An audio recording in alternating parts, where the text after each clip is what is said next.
이제 아까 말한 것처럼 이제 3달 동안을 숨겼다가 이제 어머니가 한계 상황에 이제 부딪히니까 이제 그 두 번째 어머니가 43페이지 아래에서 두 번째 문단에 보시면 두 번째 수단으로는 이제 나일강에 뛰어 보내는 것을 했습니다. 그래서 거기에 제가 이제 약간 문학적으로 좀 써놨는데 그것들은 여러분이 참고하시길 바라고요. 이때 이제 우리가 어머니가 막 요괴배세 기도 막 이런 거 있잖아요. 막 그런 데서처럼 좀 신앙적으로 정말 알고 했느냐, 거기에 대해서는 상당히 많은 학자들은 회의적이에요. 왜냐하면 요 당시에 이스라엘이 과연 그러니까 하나님에 대해서 얼마만큼 알고 했느냐, 여기에 대해서는 약간 퀘스천 마크가 있습니다. 우리가 제가 책에 써놓은 여호수아서나 뭐 에스겔서 이런 데 보면은 이 당시에 약간 다신교적인 요소도 좀 있었을 가능성이 있습니다. 그러니까 우리가 나중에 그 이스라엘이 완전히 하나님의 나라가 되고 이제 그 하나님 왕국이 됐을 때도 보면 계속 우상 숭배하는 게 있잖아요. 그러니까 우리 인간들이 이 400년 동안 하나님이 이제 숨어서 역사하시는 그 순간에 과연 얼마만큼 신앙생활을 잘 유지할 수 있는지 부분은 이 퀘스천 마크도 분명히 있어요. 그렇기 때문에 저는 우리가 너무 이제 요괴배세의 이 모든 것을 정말 내가 하나님의 절대자에게 이것을 확신을 가지고 막 하고 이런 식으로까지 해석할 수는 없지 않을까라는 생각하지만, 어머니로서는 하여튼 중요한 거는 최선을 다해서 하는 거고, 자기의 한계가 부딪혔을 때 그 애를 그렇게 띄워 보낸다는 거는 다른 가능성으로 열어놓는 거죠. 자기가 데리고 있으면 100% 죽는 거예요. 이 속에서 띄워보내는 거죠. 가까다가 우리가 예전에 6.25 이후에 굉장히 어려운 시절에 어머니들이 이제 자기가 못 키우니까 애를 입양 보내시는 경우들 있잖아요. 이제 그래서 나중에 입양 갔던 사람이 이제 돌아와가지고 자기 어머니한테 묻는 게 그거 아니에요. 나를 왜 그때 버렸느냐. 그런데 이제 어머니 입장에서는 나랑 데리고 있으면 너는 불행한 게 너무나 확실했고, 그 상황에서 나는 이제 네가 다른 기회를 가졌길 바란다, 뭐 이런 식으로 말하면서 화해되는 이야기 있는데, 좀 그런 거랑도 연결될 수 있는 게 아닌가 생각합니다. 근데 이제 어머니가 띄워보낼 때 그러면 내가 못 키우니까 그냥 버리자 그러면서 휙 던진 게 절대 아니라는 겁니다. 이와 관련해서 44페이지 아래부터 45페이지에 있는 쪽에 보시면, 제가 이제 이런 강의를 예전에 할 때 방송국 PD였던 분이 제 수업을 들은 적이 있어요. 근데 그분이 그러니까 지금보다 제가 그 당시에는 더 제 방법론이 내러티브 이론이었고, 내러티브 이론을 많이 제가 적극적으로 사용해서 강의를 했었습니다. 그러다 보니까 이제 제 강의를 듣는 분들은 이제 제가 하여튼 좀 굉장히 내러티브적이다 이런 얘기를 많이 했어요. 근데 이게 제 주종목인데, 이 총신 오는 과정에 내러티브 이론을 성경에 적용시키는 것 자체를 막 갖고 박해를 해가지고 한 10년 동안 내러티브를 내려놨더니 제가 좀 둔해졌습니다. 제가 처음에 학위 마치고 딱 내려올 때는 제 한국 도착한 한 일성이 내 혈관에는 적혈구 대신 내러티브가 흐른다 이런 선언을 했던 사람이었는데, 제가 요즘에 그래서 이제 빨리 저도 이제 학자로서는 이제 은퇴가 8년 남았는데, 제가 이 기간 동안 빨리 회복해가지고 내가 가장 잘할 수 있는 걸 좀 했으면 이제 그런 생각이 있습니다. 혹시 여러분이 좀 기도 좀 해주시길 바라고요. 하여튼 제가 강의를 이제 그런 식으로 쭉 하니까 듣더니 PD니까, 방송국 PD니까 이제 자기가 볼 때 교수님이 말씀 안 하셨는데 요거는 이제 요렇게 이해하는 것이 좋겠습니다라고 말했는데, 그분 말씀이 참 타당해요. 그래서 제가 그걸 여기다가 써놨습니다. 그 내용은 뭐냐면, 우리가 성경의 2장 3절 가서 보시면, 더 숨길 수 없기 때문에 그를 위하여 갈대 상자를 가져다가 역청과 나무진을 칠하고 아기를 거기에 담아 나일강가 갈대 사이에 두고 오라고 되어 있어요.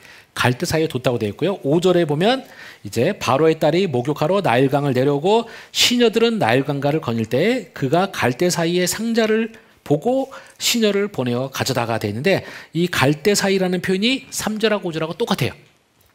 그래서 이제 이분이 이걸 보면서 이제 어떻게 생각하신 거냐면, 처음에 어머니가, 우리가 보통 이제 출애굽기와 관련된 영화들, 10개라는 영화도 그렇고요. 그 다음에 이집트 왕자라는 디즈니 애니메이션도 보면 어머니가 갈대 상자를 넣어서 이렇게 나일강에 던지는 식으로 돼 있거든요.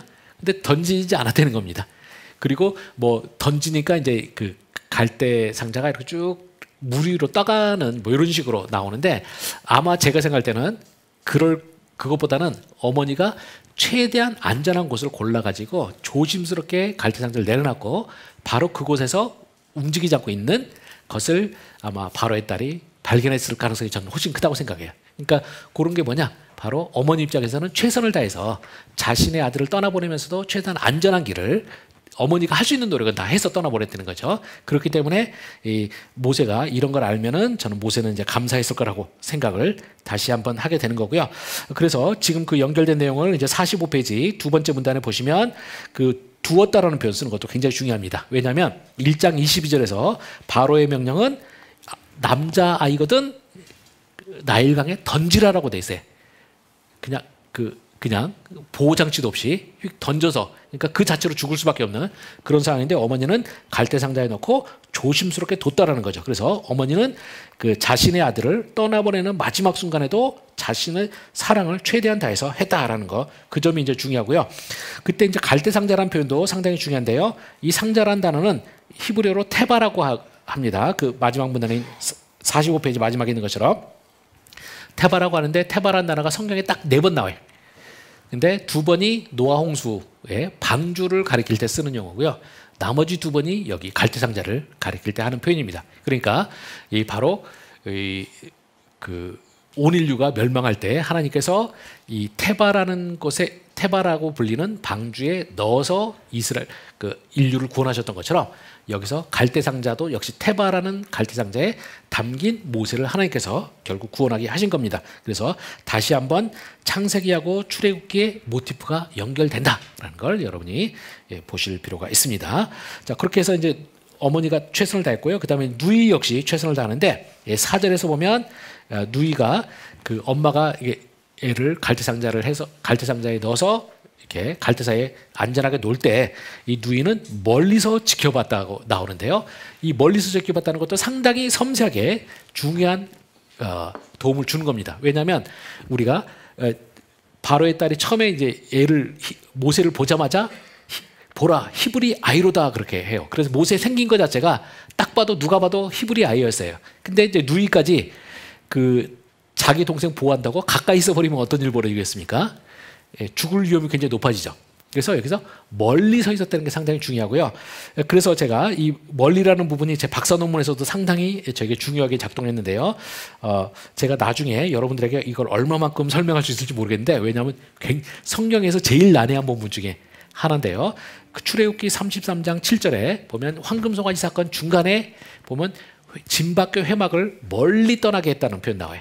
그 진밖의 회막을 저는 기본적으로는 제 입장은 이 회막이 정체가 뭐냐 그러면 저는 이제 성막이라고 전 생각을 합니다. 요게 이제 출애굽기 40장 2절 뭐 이런 데 보면 출애굽기 39장 40장에 몇 번에 걸쳐서 성막은 회막이라고 동일시하는 본문들이 나와요. 출애굽기 40장 2절 보면 너는 첫째 달 초하루에 성막 곧 회막을 세우고 이런 식으로 돼서 이렇게 되고요. 저는 성막은 곧 회막이라고 보는데 이제 많은 학자들은 성막은 회막과 다른 거라고 보통 해석을 합니다. 왜냐하면 시간상으로 보면 황금송아지 사건은 성막 건설 전에 나오거든요. 그러니까 이제 몇천 년 동안 학자들이 생각할 때는 이 본문은 성막일 수가 없다. 그럼 성막이 아니면 뭐냐 해서 회막은 모세의 개인 장막이었다든지 아니면 그 성막 짓기 전에 법궤를 보관하기 위한 뭐 임시 장막이었다든지 막 이런 식으로 해석을 해요. 근데 저는 그런 모든 해석은 일단은 성막은 곧 회막이라고 하는 몇 번에 나오는 그 본문을 저는 제대로 다루지 않는 거다. 그러면 이제 연대기적인 문제는 어떻게 할 것이냐?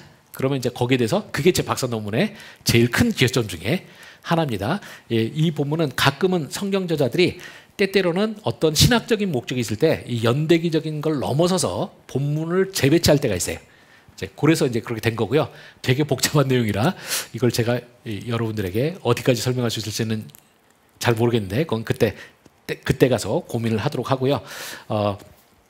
하여튼 성막은 곧 회막이고요. 이게 이제 칼빈 같은 경우도 칼빈은 좀 제가 박사 논문에서 풀었던 거랑 좀 다른 방식으로 해서 어찌됐건 본문을 재배열해가지고 성막은 곧 회막이라고 보고요. 이제 칼빈이 진박 회막을 뭐라고 불렀냐면 하나님과 이스라엘의 이혼의 상징이다라는 말을 썼어요. 왜냐하면 성경에서 하나님이 원래 성막 곧 회막은 진 한가운데 있어야지 정상이잖아요. 근데 진 한가운데 있는 성막을 진 바깥으로 뺄 때는 이제 어떤 상황이겠느냐? 그러면 이제 이스라엘이 크게 죄를 지은 사람들, 그래서 크게 죄를 지으면 하나님이 성막신학에서 보면 하나님께서 선택할 수 있는 길이 두 가지인데, 하나는 그냥 그 자신을 둘러싸고 있는 이 죄인들을 싹 죽여버리시는 방법이 한 가지가 있을 수가 있어요. 근데 이 방법은 하나님께서 은혜가 많으신 분이시라 이 방법은 잘 안 선택하시죠.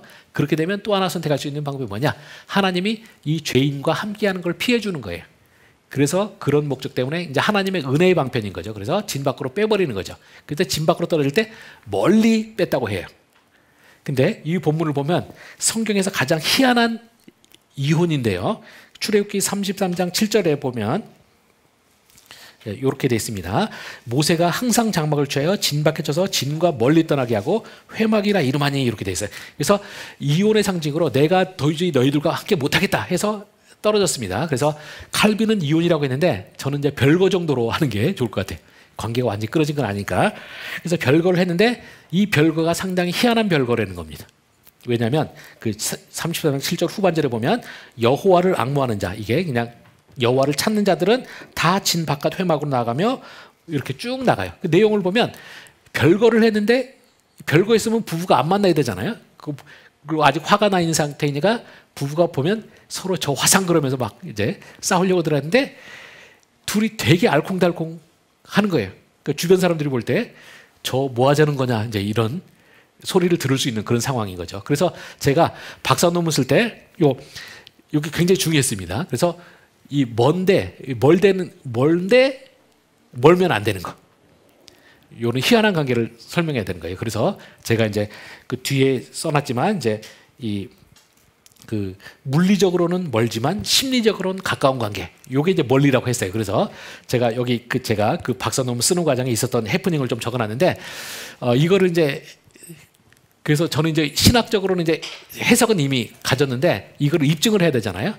그래서 성경 전체를 멀리라는 단어가 나오는 데를 다 찾았어요. 한 일주일 걸리더라고요. 일주일 걸려서 다 봤는데 일주일의 결과로 이제 저는 이제 물리적으로 멀지만 심리적으로 가까운 요렇게 쓴 용례를 찾아야 되는데 일주일 동안 열심히 뒤져봤더니 결과가 어떻게 됐느냐? 먼 거는 먼 거더라고요. 그래서 제가 일주일 만에 망했다 생각을 하고 이제 포기할 수는 없어서 다시 또 일주일을 들여서 쫙 보다 보니까 성경에 두 군데 정도 그 진박회 막 빼놓고 두 군데 정도 먼데 먼 게 아닌 경우들이 있더라고요.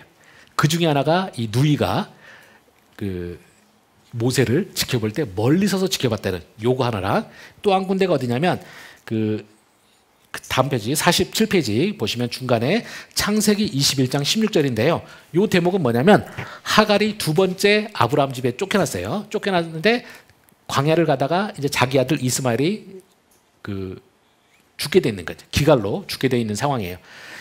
그렇게 되니까 그때 이제 그 부분에 엄마의 상황을 묘사하는 게 이제 21장 16절이고요. 거기 찾아놓고 보시면 하갈이 가로되 아이가 죽는 것을 참아 보지 못하겠다고 화살 한바탕 거리 떨어져서 마주 앉아 바라보며 소리내며 운이라고 되어 있는데요. 이때 화살 한바탕 거리 떨어져라고 되어 있는데 여기 빼놓은 단어가 뭐냐? 멀리라는 단어를 빼놨습니다. 원래 히브리어 본문에서.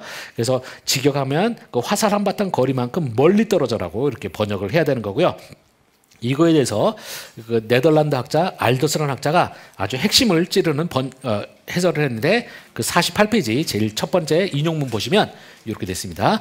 그리고 나서 그녀는 자기 아들이 목말라 죽어가는 고통에 찬 모습을 보지 않으려고 약간의 거리를 물러났다. 그러나 그녀는 아주 멀리 가지 않았다. 단지 살 한바탕쯤의 거리를 갔다. 그렇게 함으로써 그녀는 만약 자신이 자기 아들을 위해 할 수 있는 무언가가 있다면 도움을 주기에 충분할 만큼 가까이 있을 수 있었다라는 겁니다. 그러니까 이제 뭐냐면 자기 아들이 목말라서 죽어요. 죽으면 엄마가 해줄 수 있는 게 없어요. 그러니까 아들이 죽는 걸 차마 못 보고 있어서 떨어지긴 했는데 이 어머니가 목말라 죽는 것은 어쩔 수 없지만 혹시 애가 다른 식으로 고통당할 수 있잖아요. 뭐 광야에서 하이에나가 만약 공격을 한다든지 이러면 이건 어머니가 개입할 수도 있는 거죠. 그러니까 이 멀리라는 거는 아이들의 죽음을 차마 못 봐서 떨어져 있지만 언제든지 개입하려면 개입할 수도 있는 딱 그 거리. 이게 그래서 제가 아까 말한 것처럼 물리적으로는 멀지만 심리적으로는 가까운 거리라고 돼 있고요.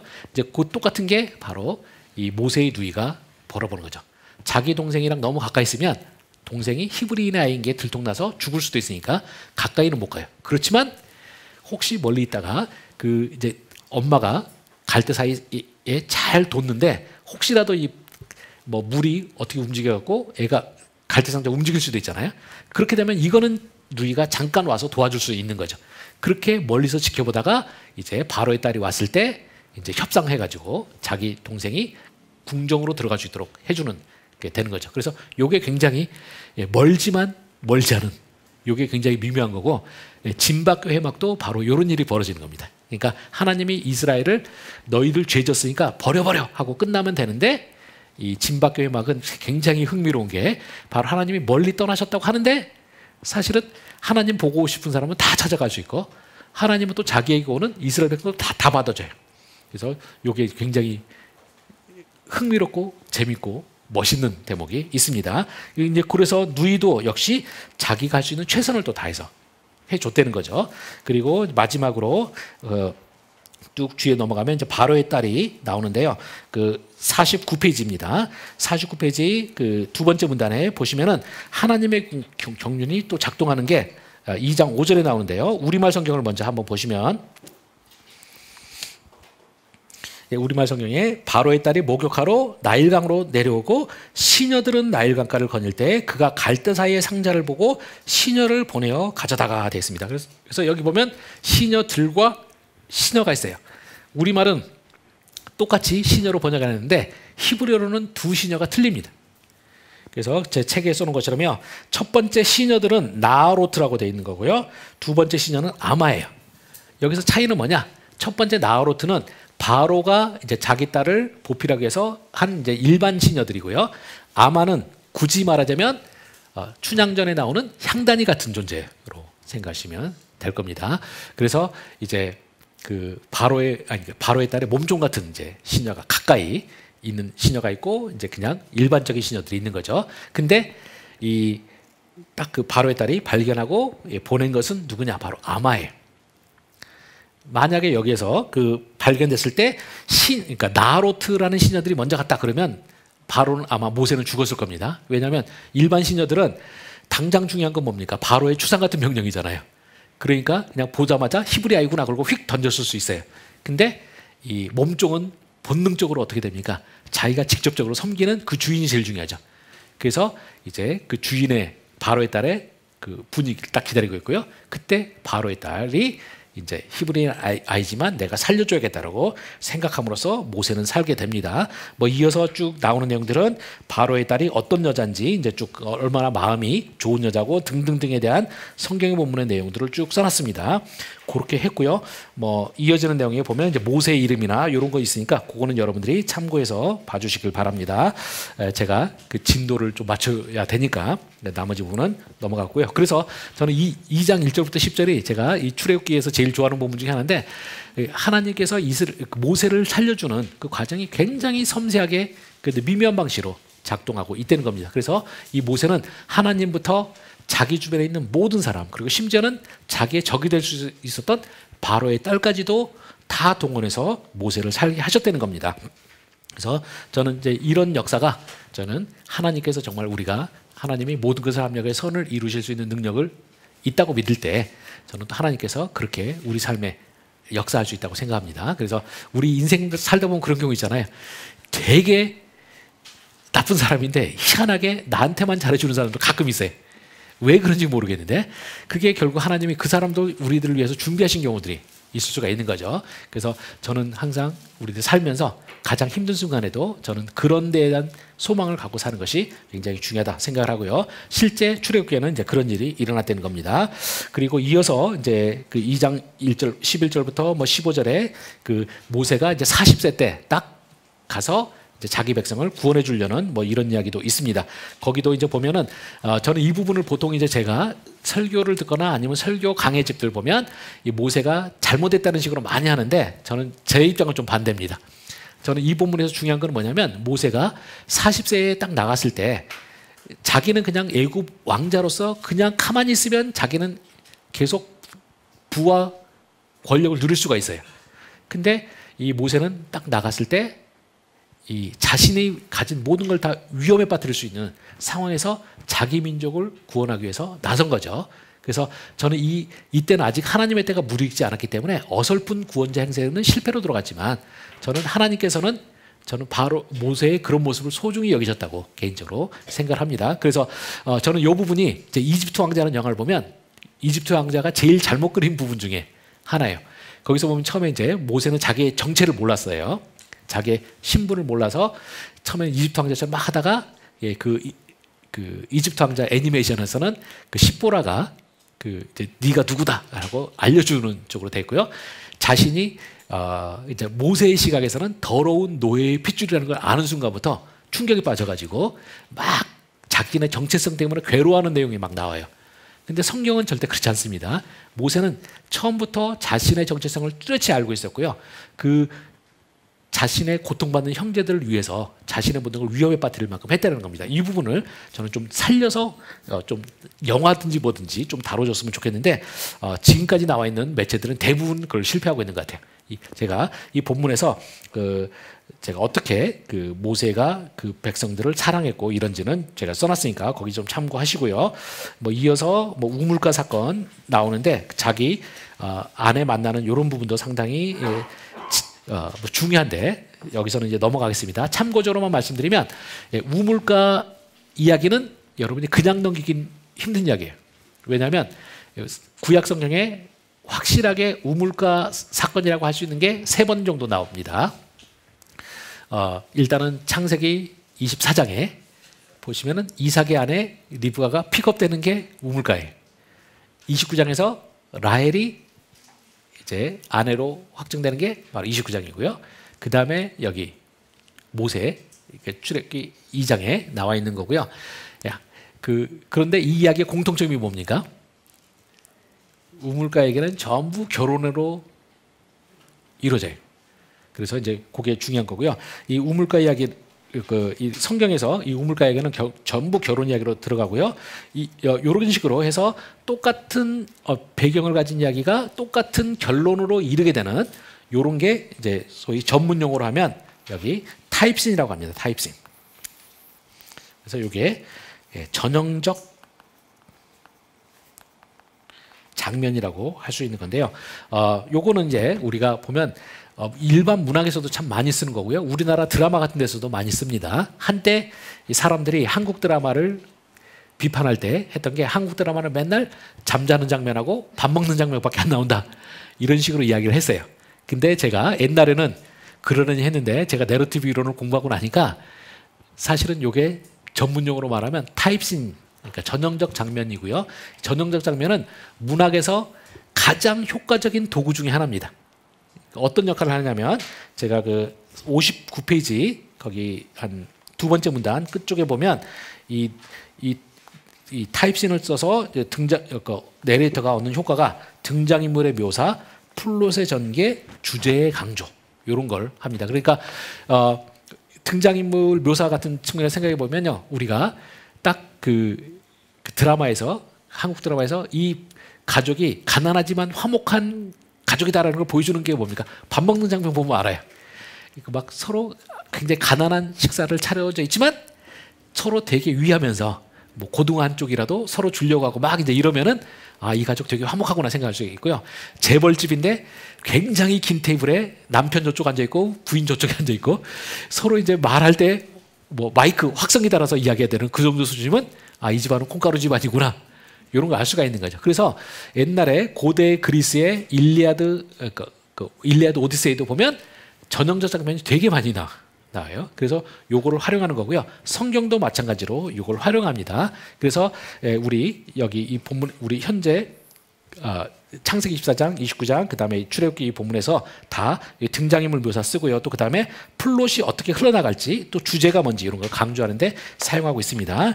요게 깨진 토기의 축복이라는 책에서 보시면 창세기 29장에 그 등장인물 묘사와 관련해서 제가 이제 쭉 창세기 24장, 29장 이런 이야기를 다 해놨고요.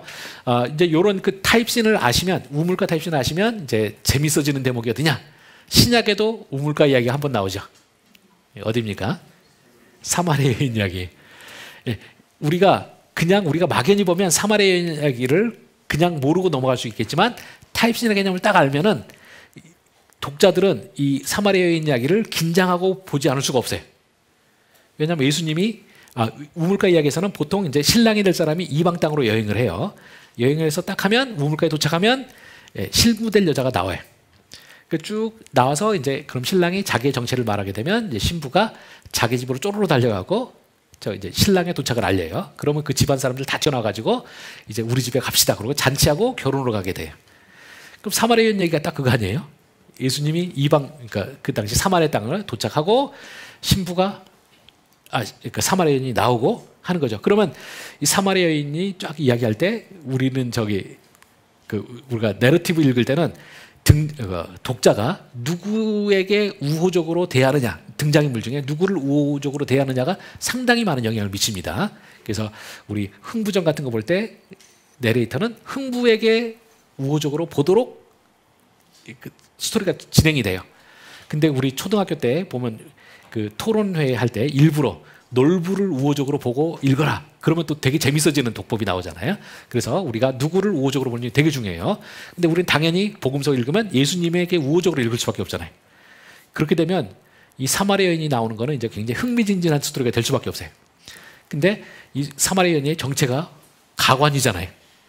절대 우리가 사랑하는 예수님의 아내가 되면 안 된다 생각을 하게 되는데 점점 전윗가경으로 나가게 되는 거죠. 그래서 되게 이 우물가의 스토리 타입신이라는 걸 알고 나서 읽으면 이거는 굉장히 손에 땀을 쥐는 스릴과 서스펜스가 넘치는 이야기 되는 거고요. 결론적으로 어떻게 되느냐? 결혼은 결혼인데 육적인 결혼이 아니라 영적인 결혼으로 끝이 나게 되죠. 그 사마리아 여인이 이제 그 동네 사람들에 가서 예수님을 알리고 나니까 이 사람들이 초대해 갖고 가서 며칠 하루인가에 있어보고 나서 이분이 처음에는 네 말만 들었는데 들어보니까 이분이 진짜 메시아다 이렇게 하면서 이제 영적 결혼으로 가게 되는 이야기예요. 하여튼 그래서 타입신이 이렇게 되고요. 그래서 여기서도 이제 결국 모세가 십보라랑 그 구해주는 이야기가 거기 계속 구원하다는 이야기가 몇 번 나옵니다. 그것을 통해서 결국 앞으로 모세가 구원자가 될 이야기가 나오고요. 이제 하여튼 1장, 2장에서는 계속적으로 하나님이 굉장히 드물게 사용되다가 이제 드디어 하나님께서 움직이기 시작하는 순간이 이제 2장 23절부터 25절입니다. 한번 이 본문을 저희가 굉장히 주제 본문 같은 거니까 한번 보면은요. 23절부터 25절 보시면은 이렇게 됩니다. 여러 해의 후에 예구방은 죽었고 이스라엘 자손은 고된 노동으로 말미암아 탄식하며 부르짖으니 그 고된 노동으로 말미암아 부르짖는 소리가 하나님께 상달된지라. 하나님이 그들의 고통 소리를 들으시고 하나님이 아브라함과 이삭과 야곱에게 세운 그의 언약을 기억하사 하나님이 이스라엘 자손을 돌보셨고 하나님이 그들을 기억하셨더라 해서 여기서 이제 드디어 그동안은 하나님께서 계속적으로 직접적인 개입을 안 하시고 그냥 간접적으로 숨어서 베일에 숨어서 이렇게 역사하셨는데 드디어 움직이게 됩니다. 그래서 이스라엘 백성들의 부르짖는 소리가 하나님께 상달되고 그 24절에 하나님이 아브라함과 이삭과 야곱에게 세운 언약을 기억하셨다라고 되어 있고요. 여기서 참고적으로 제가 이 책 쓸 때만 해도 충분히 인식을 못했는데 제 레위기 강의 들으셨던 분은 소재와 관련해서 제가 말씀을 드렸었어요. 보면 성경에서 구약 성경에서 가장 중요한 단어 중에 하나가 바로 하나님을 주어로 해서 사용되는 기억하다라는 단어라고 저는 생각을 합니다. 왜냐하면 성경에서 보면 하나님의 기억했다는 단어가 나오면은 그게 구원이랑 연결되는 경우가 많아요. 그래서 제가 여기는 이제 별명을 붙였는데 하나님의 기억은 구원의 스위치다 이런 제목을 댔어요. 그래서 성경에 보면 많은 경우에 하나님이 기억하셨다라고 말 나오면 하나님의 구원이 시행되는 경우가 많습니다. 여기서도 마찬가지로 그렇게 되고요. 25절에 그래서 하나님이 이스라엘 자손을 돌보셨다고 되는데 돌자는 제가 볼 때 지우는 게 차라리 나은 것 같아요. 하나님이 이스라엘 자손을 이제 보시고 또 하나님이 그들을 아까 제가 말한 것처럼 아셨더라라고 되어 있습니다. 그러니까 근데 그들을 아셨다고 되는데 사실은 아셨더라 앞에 그들은 없습니다. 그래서 그냥 하나님이 마지막 문장은 하나님이 아셨다예요. 그래서 이게 좀 이상한 문장이죠. 왜냐하면 우리가 알다라는 단어는 타동사예요. 타동사는 반드시 목적어가 필요한데 목적어가 없어요. 그래서 저는 이것도 일종의 내러티브 기법이라고 생각하는데요. 바로 우리가 쭉 이야기를 1장, 2장까지 읽어온 독자 입장에서는 이제 하나님이 아셨더라 그러면 그 도대체 뭘 하셨을까? 이 불완전 문장이니까 그걸 궁금해할 수밖에 없어요. 그래서 궁금해하면서 3장으로 넘어가는데 3장에서 보여주는 모세는 구원자 되기는 너무나 부족한 모습을 갖고 있습니다. 그냥 늙고 힘없고 아무것도 가진 것이 없는 사람이에요. 이제 바로 여기서 이제 다시 내러티브가 스릴과 서스펜스를 만들어 나가면서 스토리가 진행되도록 돼 있습니다. 이제 그게 이제 큰 그림에서 그렇게 되고요. 어찌됐건 이제 그 구속사 영웅의 등장 부분이 쭉 있는데 이제 61페이지 두 번째 문단 같은 경우 이제 그 사도행전에서 사도행전 7장에서 스데반 집사의 설교 속에서는 이제 40년이 참회라는 말 나오고요. 그 히브리어로 헬라어로 플레로라는 단어 쓰는데 이 단어는 이제 애언 등을 통해서 정해진 끝에 이르게 하다, 성취하다라는 식으로 사용됩니다. 그래서 결국 하나님은 그동안 역사를 안 하려고 안 하신 것이 아니라 하나님의 타이밍이라는 게 있다는 겁니다. 그 하나님의 타이밍이 드디어 채워졌어요. 모세가 처음에 40년 애굽에서 훈련받고 그 다음에 40년 광야에서 또 다른 방식의 훈련을 받고 난 다음에야 드디어 이제 하나님께서 이제 때가 됐다 하셔서 역사하시는 순간이라는 겁니다. 그렇게 해서 되는데 이때 제가 아까 말한 것처럼 62페이지 보시면요. 이전까지는 하나님이라는 단어가 그 딱 산파할 때 산파에게 두 번 쓰이고는 전혀 이 본문에서 이스라엘 백성이 고통당하는 중에 한 번도 안 나와요. 하나님이라는 단어가. 그런데 24절 25절에 가면 마지막 4개 문장에 줄줄이 하나님이라는 단어가 주어로 사용되고 있습니다. 이 부분이 상당히 문체적으로 중요한 거죠. 왜냐하면 일반적인 글 쓸 때도 마찬가지죠. 주어가 똑같으면 보통은 우리가 주어를 생략하고 쓸 수가 있죠. 그래서 이 번역해 놓은 거에서 하나님이 그 고통스를 들으시고 언약을 기억하시고 이스라엘 자손을 보시고 아셨다 이렇게 번역해도 되는데 꼬박꼬박 주어를 써서 번역하고 있어요. 그래서 제가 이 책을 보시면 아시겠지만 제가 이 책 쓸 때만 해도 개역 개정판을 기본으로 해서 쓰지 않고 개역 한글판을 썼거든요. 개역 한글판은 딱 한 번밖에 번역 안 하고 있습니다. 하나님을. 그래서 제가 거기에 대해서 지적을 했어요. 이거는 번역이 그 저자의 의도를 놓치고 있는 거다. 여기서는 무조건 하나님이라는 단어를 꼬박꼬박 4번 다 번역해 줘야 된다 했고요.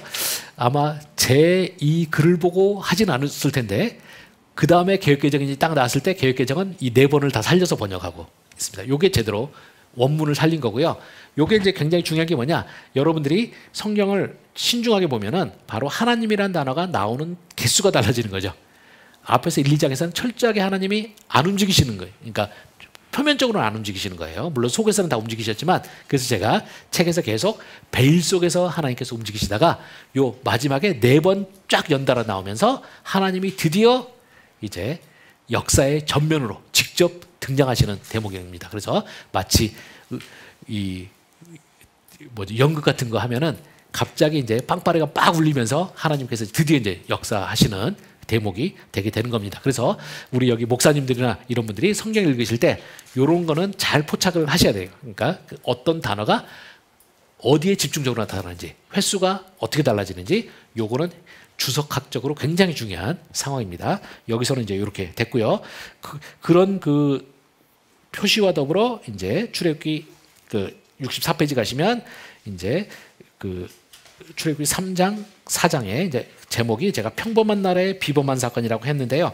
저는 이 본문 여기 본문은 모세 입장에서는 가장 좌절한 순간에 이제 벌어지는 일입니다. 근데 이 좌절한 순간에 모세의 이야기를 시작하는 부분은 3장 1절에 보시면 모세가 자기 장인 이드로의 양떼를 치는 목자가 됐다. 여기서 이제 시작이 돼요. 그래서 하나님이 이제 이스라엘을 어떻게 할지 아셨다라고 말하고 나서 딱 나오는 거는 굉장히 허무한 거죠. 이 모세는 어떤 모세냐?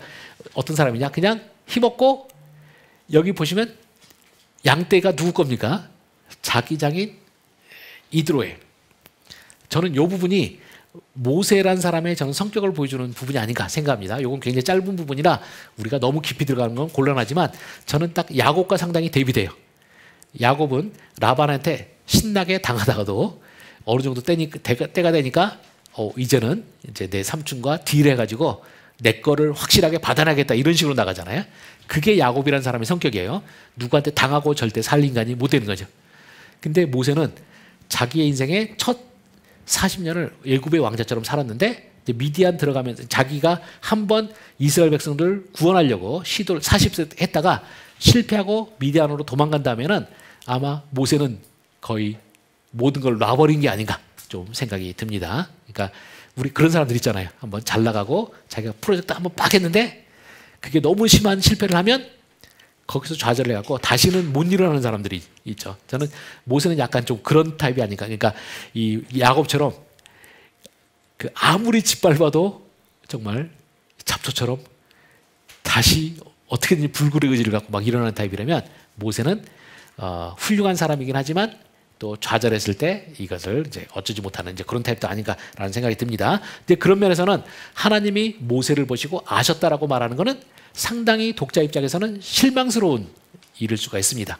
근데 저는 이 부분에 제가 이제 건너뛴 앞쪽에 보면 나오는데요.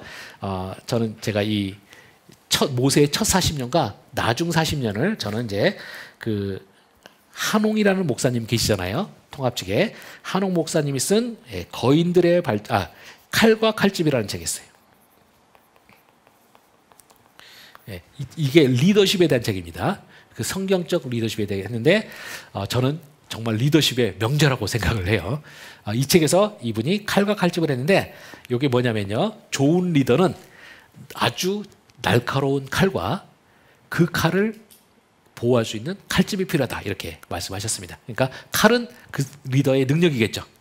칼집은 이 리더십을 아무 때나 행사하는 것이 아니라 필요 없을 때는 안전하게 자기와 모든 사람을 보호하기 위해서 안전하게 칼집에 넣어두는 거 이게 필요하다는 거죠. 근데 저는 그게 통째로 굉장히 훌륭하다고 생각해요. 이제 그리고 제가 한옥 목사님의 이 책을 읽고 나서 그 우리나라 옛날 말 중에 제일 쓰잘데없는 말이 뭐냐면 그 사나이가 칼을 뽑았으면 썩은 무라도 잘라야지. 이 말이 제일 멍청하고 쓸데없는 생각이라고 생각합니다. 그래서 정말 리더가 자기가 당당하고 주체성이 뚜렷한 사람이라면 필요하다고 생각해서 칼을 딱 뽑았는데 칼을 휘두르면 안 될 상황이 되면 그냥 아무 그 부끄러움 없이 다시 칼집에 딱 넣는 거죠. 이게 절대 그 사람의 리더십을 망가뜨리는 게 아니에요. 차라리 그렇게 깔끔하게 아무 일 없이 넣는 게 훌륭한 사람인 거죠. 그래서 좋은 리더는 날카로운 칼을 분명히 가져야 되고 이 칼은 또 안전하게 평소에는 쓸 때 외에는 안전하게 칼집에 들어가야 된다는 거죠. 저는 이 모세 인생의 첫 80년이 저는 그런 거라고 생각을 합니다. 그래서 첫 40년 동안 하나님께서 애굽에서 열심히 그 당대 최고 교육관에서 훈련해서 날카로운 칼을 만들고 나서 그 다음에 하나님은 그 다음 40년을 미디안 광야에 쳐놓으셔가지고 거기서 칼집을 만드셨다는 거죠. 그래서 두 가지가 딱 칼과 칼집이 완성되고 나서 이제 하나님께서 쓰시는 거죠. 이게 굉장히 좀 중요하다고 생각을 합니다. 그래서 혹시라도 여러분이 자기는 굉장히 잘 준비됐다고 생각하는데 하나님께서 기회가 안 주신다 그러면 저는 여러분들이 이게 칼집이 필요한 시기구나 이렇게 생각하시면서 그것을 하나님의 훈련으로 받아들이시기를 저는 바라고요. 저도 칼집의 시간이 좀 많았던 사람이라고 생각을 하는데 제가 이제 돌이켜 보면 제 학위 끝났을 때쯤에 제가 기고만장해서 교만하기 그지없었던 때가 있는데요. 그래서 그때는 온 세상이 제 발 아래에 이제 놓였다고 생각을 했는데 직살하게 고생하고 났더니 지금 굉장히 겸손해져서 세상의 모든 사람이 저보다 위대해 보이는 그런 생각이 나요. 그런데 이런 거 보면 칼집이 만들어진 것 같은데 하나님이 아직까지는 별로 안 쓰시는 것 같아서 가끔은 섭섭하기도 하지만 어떻게 될지 모르겠고요. 근데 이제 우리 좀 내가 무슨 일 하기에 나이가 들으셨다 생각하는 분은 항상 위로받으시기 바랍니다. 모세는 80세 부름받았기 때문에 여러분 여기 있는 분들은 다 아직 여유가 있으십니다. 그리고 이 80 부름받은 게 모세만이 아니라 그 동양에도 강태공이 부름받은 게 80이에요. 그래서 여러분들이 혹시 내 인생이 이렇게 끝나나 생각하시는 분들은 그냥 강태공과 모세 생각하시면서 위로 받으시기를 바랍니다. 하여튼 그래서 이제 평범한 날의 비범한 사건이라고 했는데 하여튼 그래서 이 모세가 처음에 출애굽기 3장 1절에서는 그냥 그 본문에 다시 가서 보면 이렇게 되어 있습니다. 예, 모세가 그의 장인 미디안 제사장 이드로의 양떼를 치더니 그때를 광야 설적으로 인도하여 하나님의 산 호렙에 이르매라고 되어 있습니다. 그래서 그냥 모세는 자기가 40년 동안 항상 하던 것처럼 그냥 양떼를 끌고 여기저기 데리고 다니면서 이제 그냥 그 양꼴 먹이고 목자로서 사는 거죠. 근데 여기서 끝이 하나님의 산 호렙이라는 말이 나오는 게 굉장히 중요한 거죠. 바로 자기에게는 그냥 40년 동안 아무 변화가 없는 일상이 계속되는 날이고요. 이 날은 하나님의 시각에서는 어떤 날이냐? 바로 모세와 이스라엘의 인생을 완전히 바꿔놓는 날이게 되는 겁니다. 바로 하나님의 산이라고 되어 있고요. 자, 요게 이제 제가 제 책에 부록에 가면 페이지가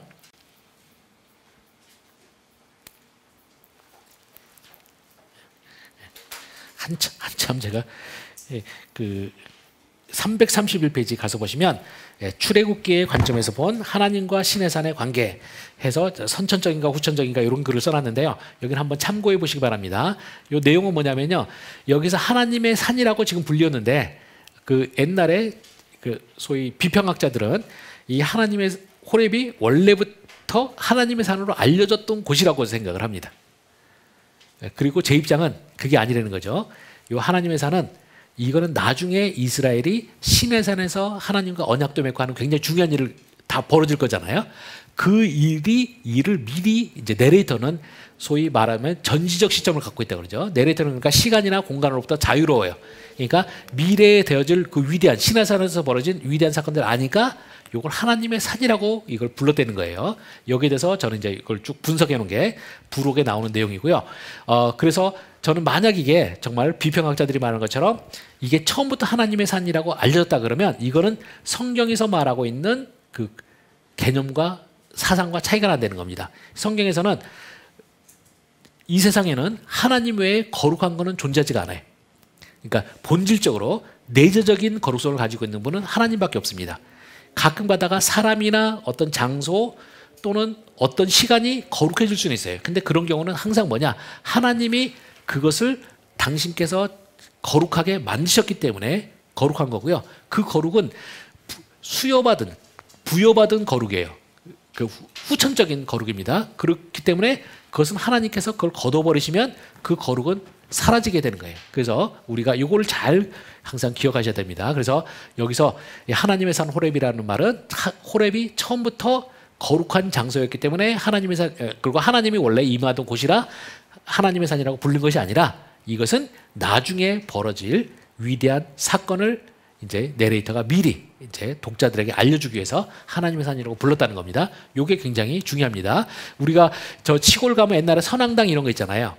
우리 이제 그 성경의 종교 외에 다른 종교들에서는 본질적으로 거룩한 장소들이 있고 거룩한 시간이 있고 뭐 그러는 거죠. 그래서 우리가 무속하는 사람들은 날도 좋은 날이고 나쁜 날이고 이거 다 따지잖아요. 그래서 뭐 우리 이삿짐 저는 이사 몇 번 하면서 제가 기독교인인 걸 참 감사했는데 이 이사 안 믿는 사람들은 손 없는 날 이거 되게 중요시 여기잖아요. 손 없는 날이 되면 이삿짐 비용이 왕창 올라가요. 근데 우리는 그런 거 안 가리잖아요. 어차피 우리는 하나님과 관계만 좋으면 되기 때문에 안 가리고 하니까 이삿짐도 훨씬 더 싸게 갈 수가 있죠. 예전에 그 전도로 유명하셨던 어떤 그 집사님이 있는데 그분이 그분은 저보다 훨씬 용감하신 것 같아요. 저는 막 되게 겁이 많아가지고 막 무서운 거 싫어하는데 그래서 저는 공포 영화도 잘 안 봐요. 근데 그분이 한 번은 저쪽 그 올림픽 그쪽 아파트인가 그쪽 어딘가에 있는데 거기서 어떤 사람이 목매달고 자살을 했대. 그렇게 되면 이제 그 아파트가 뚝 떨어지잖아요. 이분이 거기를 이제 그 일부러 가셨다는 거예요. 가면서 엄청나게 싸게 좋다고 했고 이게 뭐랄까 안 믿는 사람들의 그런 쓸데없는 것에 대한 두려움 때문에 자기 이거 싸게 간다고 하면서 거기서 이제 하여튼 거기서 딱 들어가면서 이제 이사 예배 한번 진하게 하고 거기서 아주 잘 살았다고 합니다. 저는 그분 레벨이 안 돼가지고 저는 솔직히 자신 없는데 하여튼 뭐 그럽니다. 그래서 우리들은 자꾸 그 뭔가 엉뚱한 것에 자꾸 신경 쓰는데 성경은 바로 이제 그런 식의 개념이 없어요. 어떤 것이 악하고 뭐 때문에 음습하고 등등등 없어요. 성경은 항상 하나님과의 관계에 따라서 어떤 것이 거룩해지고 아니고 하게 된다는 거고요. 그래서 우리가 보면 이스라엘 역사에서도 보면 나중에 성전마저도 우리가 그 유다 말기에 가면은 느부갓네살에서 성전이 회파되도록 하나님께서 그냥 허용하시잖아요. 그 뭡니까? 바로 그 당시에 이스라엘 사람들은 소위 시온 신학이라고 그래갖고 시온은 절대 난공불락의 영역이다. 왜냐하면 우리 하나님이 우리 함께 하시기 때문에 이렇게 했던 거죠. 근데 하나님은 그렇게 생각 안 하시는 거죠. 너희들이 이 시온이 나의 보호를 받으려면 너희가 나 앞에 거룩한 백성이 된다는 거죠. 근데 너희가 그런 식으로 죄를 짓고 하는 거는 나와 함께 할 수 없게 되는 거고요. 그런 경우에 하나님의 전이라도 멸망할 수가 있어요. 그래서 이걸 분명히 아셔야 되고요. 이제 그런 것을 신학적으로 다루는 게 거기 제가 저기 그 다룬 거고요. 그래서 이제 다시 돌아와 갖고 하면 이제 3장 1절은 바로 여기서 제가 평범한 날의 비범한 사건이라고 말했던 것처럼 여기서는 이게 되게 멋있는 부분인데 내러티브적으로 멋있는 부분인데 제가 이걸 강의를 하면 제가 말재주가 없는지 사람들이 별로 감동적으로 안 받아들이더라고요. 저는 이거 보고 엄청 감동받았는데 제가 말을 잘못하나 봐요. 근데 여기서는 사실은 두 개의 관점이 만납니다. 하나는 뭐냐면 모세가 자기의 눈으로 바라보고 있는 상황이에요. 그리고 또 하나는 하나님이 이 상황을 바라보는 거예요. 그래서 만약 이거를 영화로 만든다면 약간 실험적으로 저는 이렇게 할 것 같아요. 이 영화 화면을 여기서 두 개로 쪼개가지고 저는 이 모세가 바라보는 시각에서 영화를 하나를 보여주는 겁니다. 그에 따르면 모세는 그냥 자기가 40년 동안 해왔던 것처럼 양떼를 끌고 이렇게 하는 거예요. 근데 한쪽에는 하나님이 모세를 바라보는 시각을 하는 거죠. 그렇게 되면 하나님 바라보는 시각에서는 이제 하늘 위에서 쫙 볼 때 이제 이날은 네가 40년 동안 경험했던 그날이 아니다. 이날은 엄청난 일이 벌어질 거고 이날 이후로 세상의 역사는 바뀐다라는 걸 하는 거죠. 그래서 제가 여기서 말한 것처럼 평범한 날의 비범한 사건이라고 합니다. 근데 요거를 이제 모세가 자신이 만나는 분이 하나님이라는 걸 깨닫기 전까지는 모세는 계속적으로 상황 파악을 못하고 있어요. 그래서 이제 그 두 가지가 계속 진행되고요. 그 내용을 좀 보자면 이렇습니다. 그 3장 1절에서 보면 이제 모세는 40년 동안 양들 치는 거고요. 근데 하나님이 볼 때는 모세가 지금 도착하고 있는 이 산은 하나님의 산이라고 불릴 곳이라고 되는 거고요. 그 다음 2절에서도 보면 여호와의 사자가 떨기나무 가운데로 나오는 불꽃 안에서 그에게 나타나시니라 됐고요. 여기 2절의 전반부는 하나님 시각에서요. 하나님께서 자신의 사자를 보내가지고 이제 모세를 기다리게 하고 있는 거고요. 2절 후반부는 모세 시각입니다. 모세가 그가 보니 떨기나무에 불이 붙었으나 그 떨기나무가 사라지지 아니하는지라. 이 모세가 보는 거는 여호와의 사자는 나타난 걸 모르고 그냥 이 떨기나무가 되게 여러분 시골에서 그 볕 지푸라기 있잖아요. 그 불 붙이면 휘릭 타면서 공중으로 딱 사라져 버리잖아요. 이제 그런 식으로 타야 되는 나무인데 안 타는 거예요. 그러니까 3장 3절에서 이에 모세가 이르되 내가 돌이켜 가서 이 큰 광경을 보리라. 떨기나무가 어찌하여 타지 아니하는고. 이 부분은 이제 모세의 시각입니다. 그래서 이 모세는 40년 만에 신이 난 거예요. 왜냐하면 40년 동안 광야에서 재미없는 일만 벌어지는데 갑자기 흥미진진한 일이 벌어진 겁니다. 그래서 모세가 쫙 하나님 앞으로 다가갑니다. 그래서 제가 여기를 뭐냐, 우리 지구 역사상 최고의 낚시 피싱 전문가가 누구냐, 하나님이라는 겁니다. 바로 이 하나님이 모세를 할 때 모세를 멱살 잡아서 끌지 않고 모세가 알아서 다가오도록 하나님께서 딱 미끼를 던진 거예요. 이 모세가 그 여러분 그 피싱 있잖아요, 피싱. 그 저기 낚시 그거 말고 우리 그 돈 털고 보이스 피싱 그 피싱입니다. 스펠링이 PHI로 나가죠. 하나님이 딱 모세를 이제 당겨오게 만드는 겁니다. 그러니까 모세는 신나가지고 다가가고요. 그걸 3장 4절에 가면 다시 이제 하나님의 시각입니다. 여호와께서 그가 보려고 돌이켜오는 것을 보신지라 이렇게 되어 있고요. 그래서 3장 4절 후반절 하나님이 떨기나무 가운데서 그를 불러 이르시되 모세야 모세야 하심에 그가 이르되 내가 여기 있나이다라고 하는데 모세가 이제 자기에게 소리가 들리니까 대답은 했는데 아직 누군지는 몰라요. 그리고 하나님이 3장 5절에서 하나님이 이르시되 이리로 가까이 오지 말라 내가 선 것은 거룩한 것이니 내 발에서 신을 벗으라. 그러면서 이제 6절에 나는 내 조상의 하나님이니 아브라함의 하나님 이삭의 하나님 야곱의 하나님이니라 이렇게 말하고요. 여기까지 듣고 모세가 드디어 자기에게 무슨 일이 일어나고 있는지 조금 인식을 한 거죠. 그래서 이렇게 6절 후반절에 모세가 하나님 배우기를 두려워하여 얼굴을 가리매 이렇게 됐습니다. 그래서 우리가 두 종류의 시각이 화면을 두 개로 쪼개가지고 쫙 보여주는 것처럼 하나님의 시각, 모세 시각이 쭉 진행되어 오다가 드디어 여기서 모세가 이제 자기가 만나고 있는 존재가 어떤 신적 존재라는 걸 깨달으면서 얼굴을 가리면서 이제 드디어 두 개가 통합이 되게 되는 겁니다. 그래서 요거를 저는 가장 잘 표현할 방법은 이렇게 저는 화면을 이분할해 가지고 한쪽은 하나님의 시각, 한쪽은 이제 모세 시각으로 쭉 보여줘야 된다고 생각하고요. 그래서 이 평범한 날은 이제 이날 이후로 모세가 하나님 만나면서 완전히 영원히 바뀌는 시간이 되게 됩니다. 저는 이게 우리 현실에서도 우리가 경험할 수 있는 거라고 생각하는데요. 우리는 내가 신적인 시각이 없기 때문에 전지적 시각이 없기 때문에 우리는 그냥 내 삶에서 어떤 일이 그냥 벌어질 거라고 생각해요. 근데 그날은 우리 인생을 바꿔놓는 날이 될 수도 있는 겁니다. 저는 이런 면에서 우리가 신앙인들의 항상 이런 거에 대한 기대를 갖는 게 저는 굉장히 중요하다고 생각합니다. 내 삶이 어떻게 될지 그건 내 주인이 결정하는 일이에요. 그래서 거기에 대한 희망을 가질 때 우리는 좀 다른 종류의 삶을 살 수 있지 않을까 생각을 합니다. 제가 뭐 추가적으로 나머지 사항들은 쭉 써놓은 거 여러분 참고를 해주시길 바라고요. 제가 구분했고요.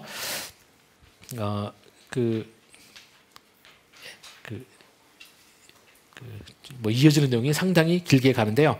여기서 이제 여러분이 69페이지 쪽 가서 보시면은 이제 전통적으로는 69페이지 아래 문단 보시면은 전통적으로는 이 하나님께서 왜 계시의 수단으로 불타는 떨기나무를 사용하셨느냐 여기에 대해서 이제 많이 이야기를 합니다. 근데 일단은 이거는 저는 저도 받아들이지 않고 하는데 이제 보통은 이제 어떻게 생각을 했냐면 유대인 주석가들은 이 불타는 떨기나무가 그러니까 불이 막 붙었는데 불이 붙었으면 진짜 지푸라기처럼 휙 사라져 버려야 되는데 안 사라지고 계속 안 타는 거잖아요. 요것을 보통 유대인들은 어떻게 해석을 했냐면 이 불타는 떨기나무가 바로 유대인들이라. 그래서 유대인들이 박해를 아무리 받아도 사라지지 않고 이렇게 돼 있다는 것을 자기네들을 표현하는 거다라고 생각을 했습니다. 그래서 이제 70페이지 인용문에 보시면 이렇게 되어 있습니다. 하나님이 모세에게 말씀하셨다. 너는 이스라엘이 고난 중에 있는 것처럼 나도 고난 중에 있는 것을 알지 못하느냐. 내가 너에게 말하는 이 장소 즉 떨기나무를 통해서 내가 그들의 고난에 동참하고 있는 것을 깨달으라 해갖고 이제 이스라엘도 고난받아도 사라지지 않고 하나님도 거기에 참여하신다. 뭐 이런 식으로 많이 해석을 해왔고요. 요게 이제 우리 일제시대 때 우리 한국 기독교인들이 유대인들처럼 이렇게 많이 해석을 했어요. 그래서 일제가 아무리 박해도 사라지지 않는 떨기나무 같다. 이래 했는데 이게 진짜 저자가 의도한 것이냐?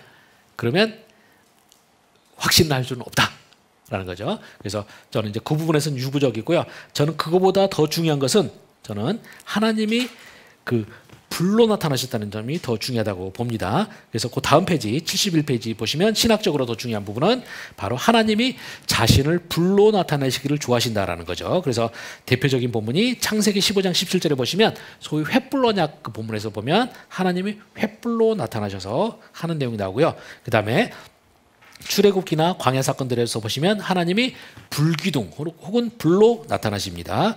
그리고 또 에스겔서 1장에서도 이 출애굽 모티브가 잔뜩 들어있는 본문인데 거기서도 보면 하나님께서 역시 불의 형상으로 하나님께서 나타나시고요.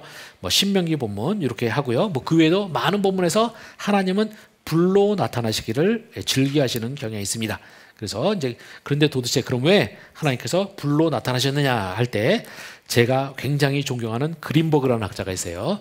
이분이 쓰신 주석이 1969년으로 알고 있는데요. 이 주석이 제가 생각할 때는 역사상 쓰여진 출애굽 주석 중에서 제일 훌륭한 주석 중에 하나라고 생각을 해요. 근데 이 책을 구하기도 힘들고 여러분도 거의 못 구하실 겁니다. 왜 그러냐면 이분이 너무너무 잘 썼어요. 근데 딱 11장까지밖에 안 쓰셨어요. 왜 그랬는지 모르겠어요. 이분이 보면 시간이 없어서 그런 건 아닌 것 같은 게 이분이 에스겔서 48장까지도 굉장히 두꺼운 주석 쓰시고 하셨는데 이거는 안 하고 돌아가셨어요. 그래서 제가 굉장히 존경하면서도 미움을 갖고 있는 사람이 이분입니다. 그래서 굉장히 그래서 이분 주석이 그 가치에 비해서 너무 안 알려졌는데 최근에 이분 제자가 해갖고 이제 다시 이제 책을 내긴 했습니다. 근데 저는 제가 인생의 남은 부분에 출애굽기 쪽에 주석 쓰면서 제가 한 가지 숙제처럼 여기는 게 이제 이분이 여기서 이야기하고 있는 것을 잘 살려가지고 저는 제가 어떻게 이분이 했던 기여점을 어떻게 잘 부각시켜 볼까 생각을 합니다. 저는 이분이 지금 여기서 제가 말하고자 하는 것을 이제 잘 살려갖고 하는 거고요. 제 레이기 주석도 지금 여기서 제가 얻은 포인트를 가지고 제가 제 레이기 주석도 사실 쓴 겁니다. 그러면 이제 그 그린버그가 뭐라고 했느냐? 하나님께서 불로 자꾸 나타나시는 이유는 이 불이 하나님의 속성을 가장 잘 나타내 주기 때문이라는 겁니다. 그래서 첫 번째로 하나님은 스스로를 질투라 이름할 정도로 강렬한 성격을 가지신 분이다라는 겁니다. 그래서 하나님이 자신의 진노의 감정 이제 진노의 감정도 불로 나타내시고요. 그다음에 또 두 번째로 거기 하나님은 소멸하시는 불이라는 표현에서 보여지듯이 불의 파괴적인 힘이 그다음에 굉장히 중요한 개념 제 평생의 화두가 되는 단어인데요. 위험한 거룩성을 잘 보여주기 때문이라는 겁니다. 그래서 우리가 하나님의 거룩성 이야기할 때 우리는 굉장히 추상적으로 생각하는 경향이 많은데요. 하나님의 거룩은 바로 위험한이라는 수식어랑 연결될 때 잘 이해할 수가 있습니다.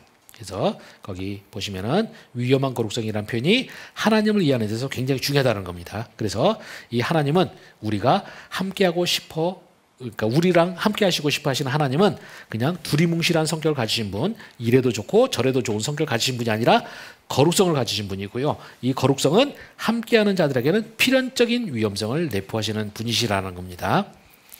그래서 우리가 이 하나님의 이 위험한 거룩성이 잘 느껴지는 중요한 사건들이 레위기에서 보시면 나답과 아비후가 제사장 임명식을 받고 첫 사역에서 바로 하나님께서 허락하시지 않은 불을 갖고 나갔다가 바로 즉사하는 일 나타나고요. 그 다음에 우사가 이제 다윗이 하나님의 종교를 재건할 때 이제 원래는 제사장 레위인들이 이 법궤를 떠매고 가고 해야 되는데 이때는 이제 모든 하나님의 종교가 무너져 있던 시기니까 다윗이 그냥 소달구지에다가 실어가지고 옮기죠. 그러다가 이제 소가 갑자기 과격한 행동을 하면서 이제 법궤가 떨어지려고 하니까 우사가 딱 잡아요.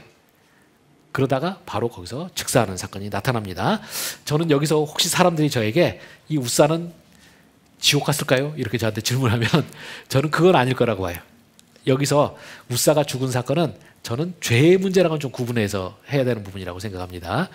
그리고 여기서 보면 하나님께서 나답과 아비후 죽고 우사 죽고 이런 사건들 보시면요. 한 가지 공통점이 있어요. 그 공통점 뭐냐면 첫 사건들이에요. 첫 사건들. 바로 나답과 아비후가 죽은 거는 바로 하나님의 종교가 처음으로 공식적으로 시작하는 때예요. 근데 그때 이제 이 사람들이 하나님에 대한 개념, 하나님의 거룩의 개념을 잘 모르잖아요. 바로 그 속에서 이제 하나님은 굉장히 치명적인 위험성을 가지신 분이라는 걸 보여주는 거고요. 이 우사 이야기도 마찬가지죠. 다윗을 통해서 종교가 다시 한번 회복되는 첫 출발점에서 이제 이 불의의 사고가 벌어지는데 이것 때문에 다윗이 완전히 공포에 빠져가고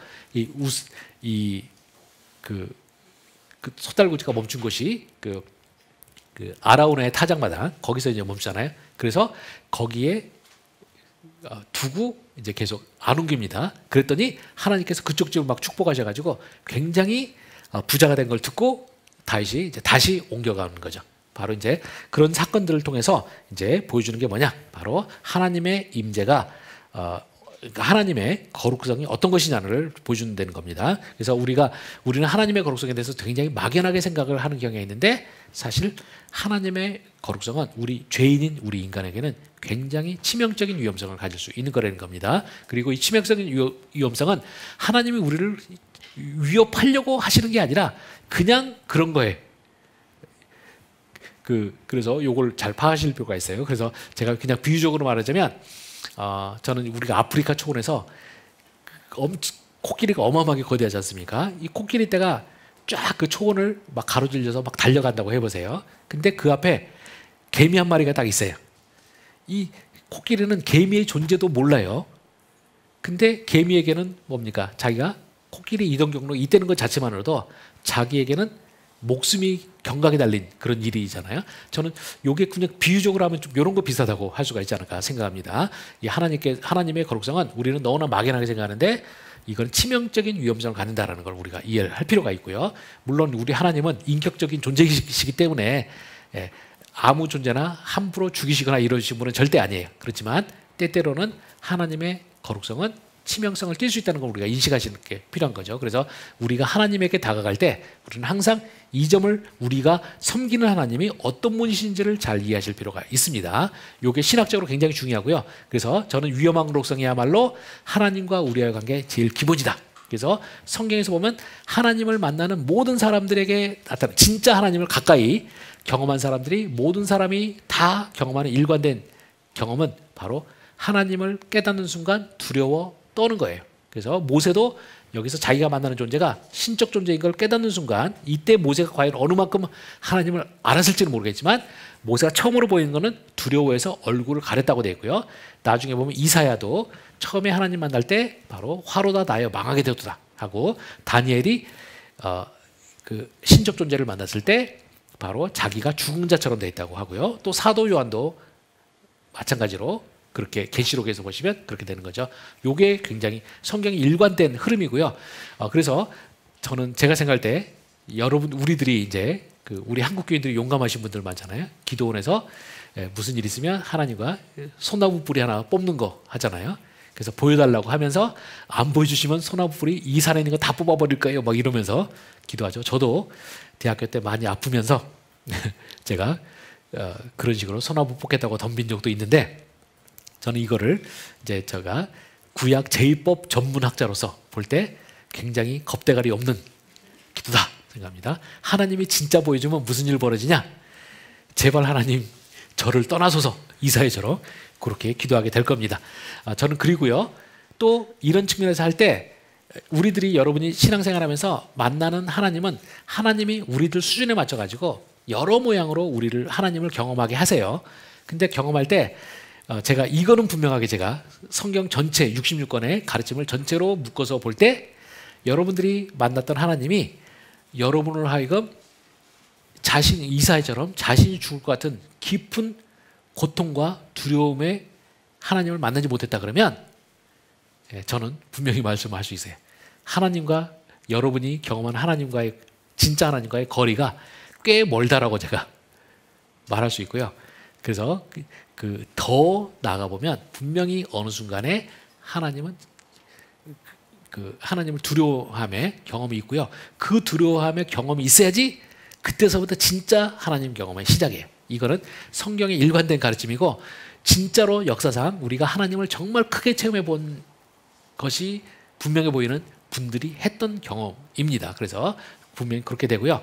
이렇게 나중에 나올 내용이지만 제가 이제 한번 제가 그냥 이 말 요만큼 했으니까 제가 미리 말하자면 출애굽기에서 보시면 이제 시내산 언약을 맺을 때 하나님이 이제 처음에는 하나님께서는 십계명을 하나님께서 직접 모든 이스라엘 백성이 다 듣도록 하나님께서 직접 말씀하셨어요. 그러니까 모든 백성이 다 들었는데 들은 결과가 어떻느냐? 우리가 생각할 때는 하나님이 우리에게 직접 목소리를 말씀해 주시니까 너무나 영광이다. 할렐루야 이랬을 것 같은데 전혀 그렇지 않습니다. 20장 18절 19절에 보시면 이렇게 됩니다. 뭇백성이 우레와 번개와 나팔 소리와 산의 연기를 본지라 그들이 볼 때 떨며 멀리 서서 모세에게 이르되 당신이 우리에게 말씀하셔서 우리가 들으리다. 하나님이 우리에게 말씀하시지 말게 하소서 우리가 죽을까 나이다 해서 여기서 하나님의 목소리를 들은 순간 이 사람들은 자신들의 이 특권을 포기합니다. 그리고 모세한테 혼자 듣고 와서 말씀해 주시면 우리가 듣겠다라고 말합니다. 이 굉장히 나쁜 사람들이죠. 죽어도 네가 죽어라 이렇게 하고요. 근데 이제 요 결과로 모세가 하나님과 이스라엘 백성의 중개자 역할을 공식적으로 하게 되는 굉장히 중요한 순간이에요. 하나님께서는 모세를 중개자로 임명하셨지만 이스라엘 백성들도 자신들이 하나님을 직접 만나는 대신에 이제 모세라는 통로를 통해서 이제 만나기로 하게 됩니다. 그래서 이게 이제 나중에 황금송아지 사건인데 이 모세가 이스라엘 백성이 다 죄 지은 상황에서 모세가 이스라엘 백성들을 위해서 홀로 나가서 기도하게 되는 통로가 또 되기도 하는 중요한 사건이죠.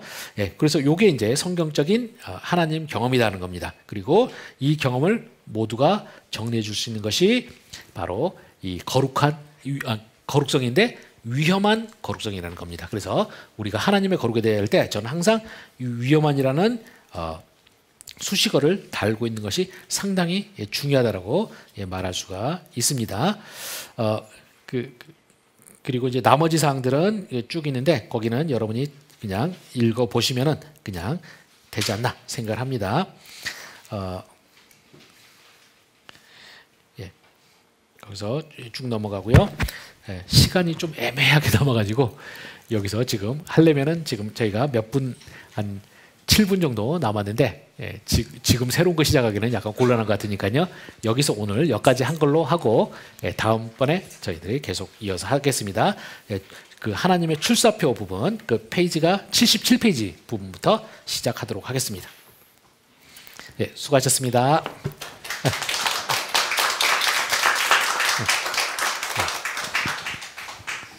예, 질문이 있으면 하시죠. 아이고. 혹시 질문이 있으면 마이크를 사용해서 하셔야 됩니다. 네, 네, 제가 먼저 하겠습니다. 네. 네, 들꽃교회 주일학교 교사 이재수입니다. 네. 짧은 질문, 네. 짧게 네. 세 개 하겠습니다. 세 개라서 죄송합니다. 네. 그 1장의 12지파의 목록이 창세기 끝부분에 나오는 목록들과 순서가 네. 미묘한 변화가 있는데 네. 그 부분 혹시 설명해 주실 수 있는지 궁금하고요. 네. 400년이라고 하는 그 연도 기간이 네. 어떤 신학적인 또는 수비학적 의미가 있는지 아니면 단순히 네. 12지파가 충분히 번성할 수 있을 만한 그 단순한 기간이라고 생각하는 것이 옳을지 네. 궁금하고요. 네. 모세가 하필이면 레위 지파에서 났어야 하는 좀 더 나은 적합성을 생각해야 하는 것인지 이 세 가지 질문드립니다. 예, 셋 다 대답하기 쉽지 않은 부분인데요. 처음에 이제 족보 부분은 사실 창세기의 그 뒤쪽에 가면 40장 이후로 몇 번에 걸쳐서 족보들이 40장이 아니라 처음에 그 태어나는 이야기를 다루는 29장, 30장부터 시작해서 족보 순서가 나오는데 거기 보면 이제 그 몇 가지로 좀 다른 족보들이 계속 나옵니다. 근데 이제 그것들이 일단은 그 정실, 그러니까 야곱의 정실 부인이 둘이죠. 그러니까 라헬과 레아이고요. 그 다음에 이들의 그 몸종들이었던 사람들이 둘이 해서 총 4명이잖아요. 이 4명이 이제 레아 그 어떻게 엮이느냐에 따라서 이제 어떨 때는 이제 정실 부인들 먼저 하고 첩에 해당하는 부분들, 그러니까 몸종들, 그 자식들 나오고, 어떨 때는 레아랑 그 자신의 몸종, 그 다음에 라헬과 자신의 몸종, 요것을 뭐 이렇게 섞어가면서 이렇게 계속 나옵니다. 그래서 그 차이가 나는 부분은 이제 보통 그런 식으로 정리할 수 있고요. 그게 뭐 어떤 굉장히 매 순간마다 절대적인 중요성을 갖느냐, 이 부분은 좀 크게 선명하게 말하기 좀 힘든 부분이 있고요. 저도 그래서 이제 사실 주석 읽을 때 주석책들 보면서 그 보기도 했는데 뭐 저로서는 아직까지는 그렇게 뭐 너무 열심히 파고들 만한 그 정도는 아니지 않나. 저는 그렇게 생각을 했습니다. 뭐 학자들마다 이제 그 순서나 이런 거에 대해서 있는데 저는 이제 그쯤 생각하고요. 혹시 그 부분에 목사님이 알고 계시는 부분이 있으시면 먼저 해석을 말씀해 주시면 제가 대답하는 것이 좀 더 나을 것 같습니다. 예, 하여튼 제가 볼 때는 그렇게 큰 의미는 찾을 수 없지 않나 생각을 하고요. 제가 이제 그 아까 봤던 그린버그 책을 다시 재판이 그러니까 옛날판 복고판이 나왔을 때 제가 다시 그거 보니까 이 그린버그도 이게 그 순서가 별로 의미가 없다고 하는데 저는 이제 이 부분은 그렇게 의미를 찾기 힘들 수 있지만 이제 민수기나 이런 데 보면 그 성막과 관련해서 행진하거나 성막 배치 관련해서는 저는 분명히 중요한 부분이 있다고 생각하거든요. 왜냐하면 나중에 이스라엘의 이제 중심 지파가 될 유다나 이런 게 확실하게 부각돼요.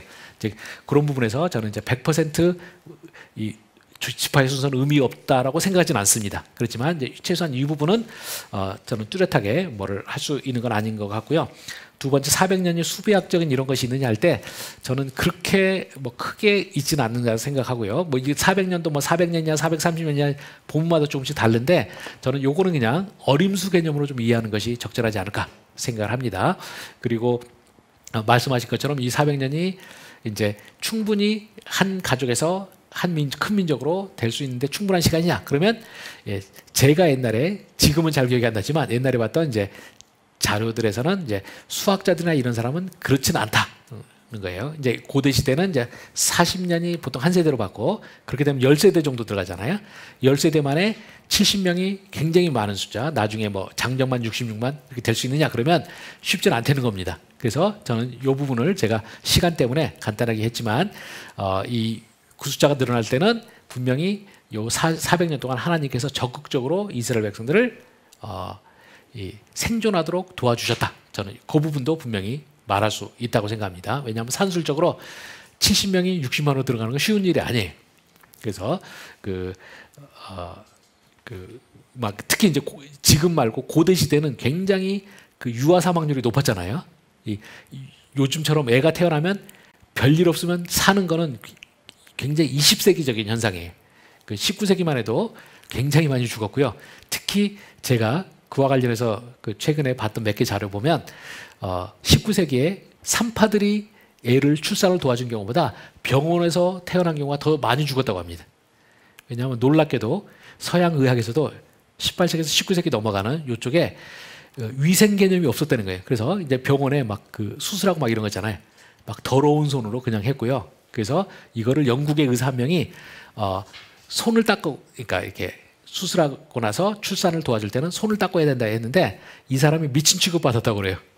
그래가지고 정신병원도 가고 굉장히 비참하게 죽었는데 그 사람이 죽은 다음에야 이제 위생 개념이 중요하게 돼가지고 그 뒤로부터 유아 사망률이 줄어들었다고 해요. 근데 그 전까지는 뭐 10명 태어나면 그 중에 뭐 8, 8, 9명 죽고 막 이러던 시절이었고요. 더 옛날로 가면 더 그게 이제 했을 텐데 그 상황에서 저는 이제 이 400년이라는 기간이 충분한 기간이 아니라 하나님의 역사하시는 기간으로 저는 이제 볼 수 있다. 개인적으로 생각합니다. 그리고 수비학적인 부분은 저는 개인적으로 성경에 이게 없다라고, 그러니까 수비가 이제 그 어떤 숫자가 어떤 상징적인 의미를 띠나 이런 거를 이제 수비학이라고 하는데 수비학적인 게 없다고 하기도 힘들고 그렇지만 또 있다고 매달리기도 좀 한계가 있는 부분이라고 생각합니다. 근데 제가 유튜브에 보니까 어느 과학자분이신데 창세기 1장에 있는 그 알파벳 숫자가 있잖아요. 히브리어나 헬라어는 알파벳 숫자가 이제 숫자랑 대응될 수가 있어요. 그래서 숫자를 더하면 뭐 7 또는 7의 뭐 배수 어쩌고 저쩌고 막 하면서 막 하셨는데 저는 이제 그런 식의 수비학은 저는 거부합니다. 하나님은 우리들에게 언어를 통해서 우리랑 의사소통하셨지 우리가 알 수 없는 비밀을 신비한 숫자 속에 숨겨놓거나 그렇다고는 저는 생각하지 않아요. 그래서 이제 그런 부분은 배제하는데 그렇지만 또 성경 시대에 숫자가 어느 정도 상징성을 띠는 건 분명히 사실이에요. 그래서 40년이라든지 7이라든지 10이라든지 이런 숫자들이 분명히 중요성을 띠는 거는 돼 있고요. 그 숫자를 어느 정도 활용하고 있는 것도 맞다고 생각합니다. 그렇지만 이 경우에 400년이 꼭 중대하게 어떻게 되느냐 그건 아니고 저는 이건 어림수로 읽는 것이 좀 적절하지 않나 생각합니다. 우리가 꼭 400년이 정확히 400년이 아니라 한 395년, 385년 이렇게 되는 거를 그냥 성경은 뭉뚱그려서 400년 이렇게 말할 수는 있다고 생각을 합니다. 그 다음에 모세가 다른 지파에서 태어날 수도 있지 않았느냐 그 부분은 제가 하나님의 뜻이니까 뭐라고 말할 수는 없지만요.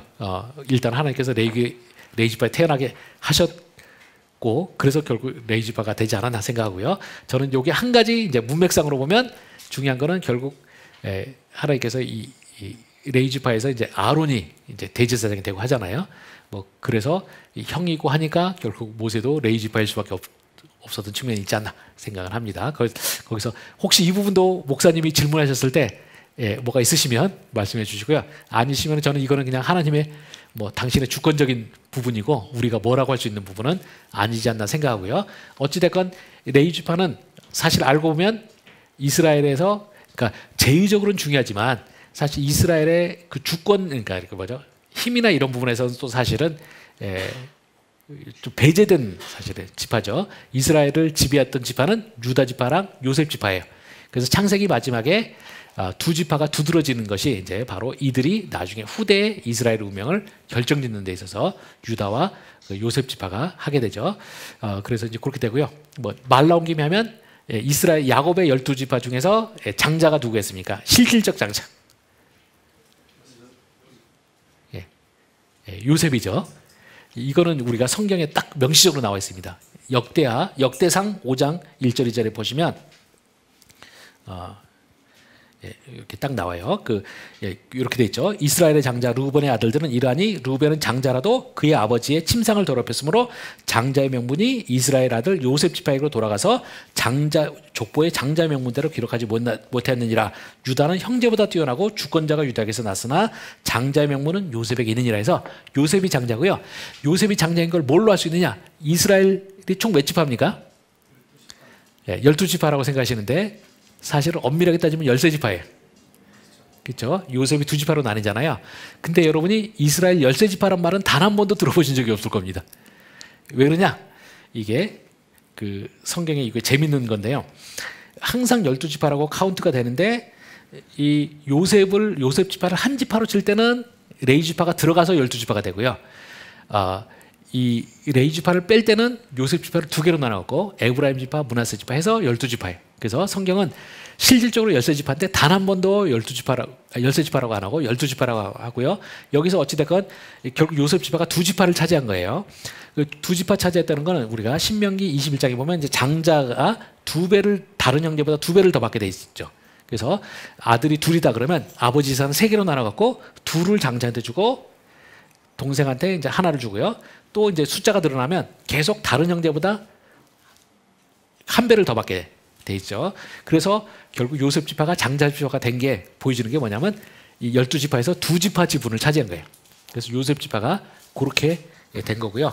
결국은 뭐 우리가 그 2지파 중에 에브라임 지파가 북왕국의 나중에 중심이 되고 유다 지파가 남왕국의 중심이 돼서 결국 이제 이스라엘을 역사를 지배하는 이제 그 주권을 가진 2지파가 창세기 마지막 부분에 준비가 됩니다. 그래서 창세기 37장에 요셉이 부각되고 38장에 유다와 다말 사건을 통해서 유다가 부각됐잖아요.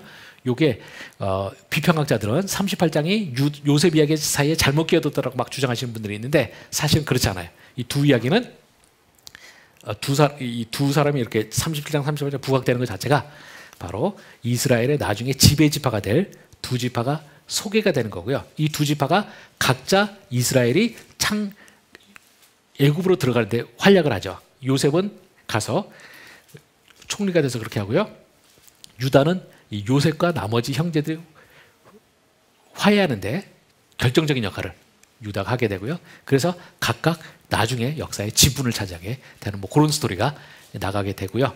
모세는 이 2지파에서 빠져서 그냥 레위 지파에서 태어나고 뭐 그렇게 됩니다. 아마 제가 말씀하신 아까 2장 25절에서 네 번의 주어가 반복되고 이제 마지막에 가면 이제 하나님 이스라엘 자손을 보셨고 하나님이 아셨다 해서 목적어가 없는 특이한 구조다라고 말씀하셨는데 그냥 일반적으로 예를 들면 영어 같은 데서도 앞에 나온 목적어를 뒤에 생략할 수 있는 거 아닌가요? 그렇게 보는 데는 혹시 히브리어 구문으로는 무리가 있는지? 저는 이제 만약 그런 식으로 하려고 했으면 보통은 그 목적어를 앞에서 한번 사용됐던 목적어가 있으면 그것을 대명사로 써가지고 그들을 이렇게 이런 식으로 받았을 가능성이 커요. 그래야지 원래 히브리어 문장이 되는 거고요. 여기서는 저는 명백히 빠졌다고 불완전 문장이라고 보는 게 적절하다고 생각하고요. 성경에 생각보다 불완전 문장이 여러 번 나와요. 근데 항상 성경 번역자들은 이 불완전 문장을 불편하게 생각을 합니다. 왜냐하면 저도 번역 많이 해봤지만 내가 번역을 했을 때 이 불완전 문장으로 남겨놓으면 괜히 내가 번역 잘못해가지고 하는 것처럼 오해받기 싫은 거예요. 그래서 어떻게든지 제대로 된 문장으로 바꾸려고 하는데 그게 많은 경우에 있어서 성경 저자의 의도를 깨는 경우들이 많고요. 저는 그런 경우가 몇 번 있습니다. 저는 여기서 없는 걸로 보는 것이 훨씬 더 나은 해석이라고 생각을 합니다. 한 가지만 더 해도 되겠습니까? 네. 내러티브라는 용어가 아직도 이제 최근에 신학 공부를 한 사람이라면 네. 모르겠지만 아직도 네. 저희들에게 네. 평균적으로 불편한 편인데 네. 아까 말씀하시기를 네. 내러티브를 예. 처음 국내에서 얘기했을 때에 네. 이제 뭐 총신에서부터 네. 불편해하는 분들이 네. 많았다는 말씀을 네. 하셨는데 우리가 어느 정도까지 받아들일 수 있는지 하나 하고요. 오케이. 아울러서 한 가지만 더 겸해서 여쭈면 제가 책을 읽으면서 제가 자꾸만 양력을 뒤져보게 됐던 거는 문학을 전공하셨나 이런 생각을 글을 보면서 많이 느꼈습니다. 그러니까 강의 들으면서 보니까 내러티브 연구하시는 과정에서 혹시 그런 문학에 대한 이해를 하시거나 뭐 그런 것 때문에 글이 굉장히 부드럽게 느껴진 게 그런 거하고 관계가 있는지까지 좀 말씀해 주시면 감사하겠습니다. 일단은 내러티브에 대해서는 내러티브는 한마디로 말하면 중립적인 개념이라고 이해하시면 됩니다. 그러니까 저는 내러티브랑 이야기랑 요걸 있잖아요.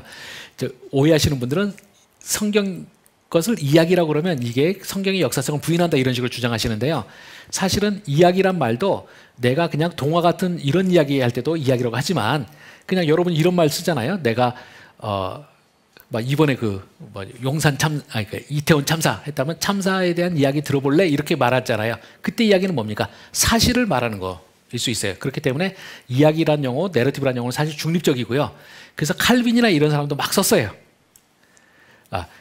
그리고 실제로 이제 제가 우리 학교에서 이제 저한테 저를 신학을 입증해라 해갖고 제가 쓴 글 하나 있는데 거기서 또 했는데 내러티브학 사전에서도 분명히 나옵니다. 실제 역사라고 생각될 수 있는 기행문이라든지 신문 기사라든지 아니면 전기 이런 것도 내러티브라고 할 수가 있지만 또 우리가 소설 같은 허구적인 것도 내러티브라고 할 수 있다. 이렇게 돼 있고요. 아마 우리나라에서 내러티브에 혐오감을 가지신 분들이 생기게 된 거는 처음에 내러티브가 들어올 때 이 용어를 서사라고 번역하면 돼요. 사건에 대한 서술로 이렇게 번역하면 되는데 이거를 설화라고 번역했어요. 근데 설화가 국어사전에 보시면 허구적인 이야기라고 돼 있거든요. 그러다 보니까 성경의 역사성을 부인한다고 오해를 했는데 그거는 제가 전문학자들의 그 모든 사전이나 용어 해설에 보면은 오해라고 제가 분명히 말씀드릴 수가 있습니다. 2019년에 나오는 옥스포드 사전에서도 내러티브는 중립적이라고 돼 있고요. 저도 그 중립적인 거를 쓰면서 저는 성경의 역사성을 완전히 믿는 상태에서 이걸 쓰는 거고요. 어떤 사람은 이거를 허구라고 생각하면서 쓰는 사람도 있겠죠. 그렇지만 그거는 학자가 그것을 어떻게 정의하나 문제고요. 두 번째, 제가 영문학 하시는 분들이 한 걸로 생각하시는 분들이 많은데 저는 경영학 하다가 내러티브를 했고요. 그냥 내러티브는 저희 운명이 아니었나 생각합니다. 왜냐하면 사람들이 제 글 보고 내러티브적이라는 말을 많이 해서요. 제가 한때 시편 연구하겠다고 하니까 사람들이 다 말리면서 네 머릿속에는 시는 없다. 내러티브가 있다 그래서 했고요. 저도 그래서 영국에서 이제 박사 논문 쓸 때도 저는 제가 내러티브를 하게 될 줄 몰랐어요. 막 글을 써가는데 저희 선생님이 박사학위 교수님이 그러더라고요. 네 글을 보면 너는 전부 내러티브 분석을 하고 있는데 왜 그거를 안 쓰냐라고 하는 거예요. 그래서 저 때 뭔 소리인지 모르고 했다가 선생님 말 듣고 구약학의 내러티브 이론 중요한 책들 보니까 결국 제가 하고 싶어 하는 걸 거기 하고 있더라고요. 그래서 됐고 나중에 더 복잡한 걸 하게 됐는데 영문학과 안 나온 죄로 고생을 엄청나게 하면서 독학을 해가지고 이제 저는 이제 하게 됐습니다. 근데 제가 이제 기차 타야 돼가지고 오늘 하고요. 다음 주에 필요하신 거 질문하시면 제가 이어서 대답하겠습니다. 네, 수고하셨습니다. 예, 시간이 없어서 마치는 걸로 하겠습니다. 예.